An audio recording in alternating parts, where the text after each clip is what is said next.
think, look, I might have PTSD from being a CEO of an arts organisation in Melbourne, the most locked down city in the world at one point. For us, the biggest challenge is that we are still in recovery across the globe, really, following the pandemic. And we feel like we're chartering quite new territory.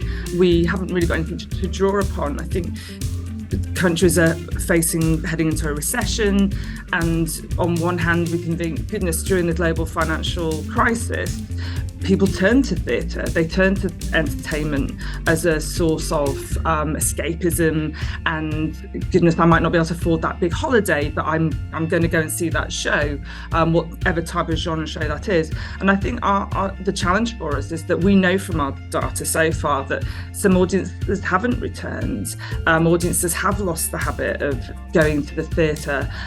Subscription models, which are really strong still in many organisations here in Australia, have declined dramatically, and it's a constant kind of puzzle about what audiences are reacting to in order to entice them back to the theatre. Is there a danger of us returning to sort of well-loved plays with a twist, with big names, because we think that's what's going to get people back? Or are we then going to lose a whole swathe of theatre-going people who don't want that, who want to see something more unusual, do enjoy new writing and challenge of new ways of doing things? Arts venue, we're quite immature in the kinds of data that we've got compared to some of the bigger organisations across the world. So I think we're grappling with that sort of. It's not just about the ticket sales, it's not just about money for audiences. I think it's about a psychology, it's possibly about a fear, a change of life, and we just don't have the data to have the golden egg answer to that. So I think, that's what I feel like is the biggest challenge, is that I don't have the information on how people are feeling in terms of their returning to theatre.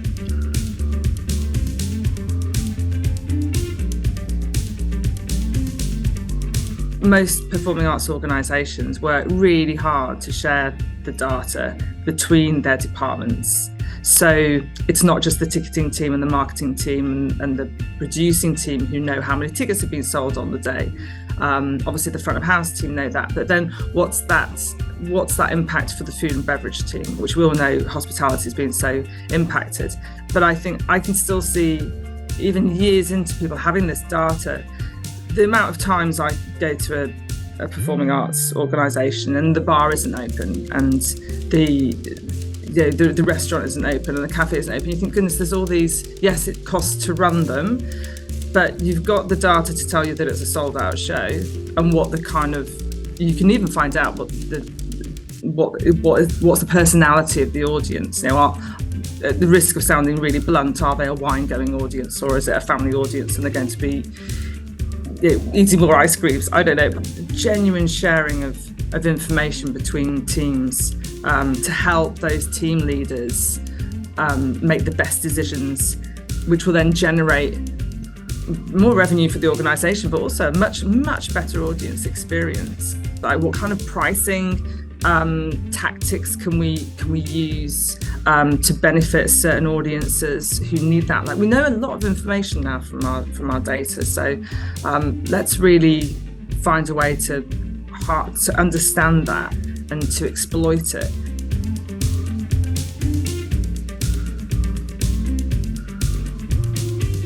Such a hard question, isn't it, for people like us who just want to be out all the time and seeing lots of different things for lots of different reasons. Like, we're arranging a free sort of family fun day in our local park at the National Theatre, a way for everybody to sort of engage during the summer. So I'm looking forward to that, because I know that the students will love being on an outside stage, and the parents will love seeing their and guardians will love seeing their children perform. It's great for the community to understand who we are and what we're about. Bangarra Dance Theatre is Australia's most amazing Indigenous dance company, and they've got a new female artistic director called Frances Rings, staging a production of Yulida, I think that's how you pronounce it, which is about, my understanding is that it's about traditional life in the desert colliding with industrial ambition of the growing nation of Australia. So their work's always just really just beautiful from a design perspective. You learn so much culturally. Seeing their work and their technique is really incredible. So I'm really looking forward to that. I always learn lots when I go to Bangarra and feel very emotionally charged.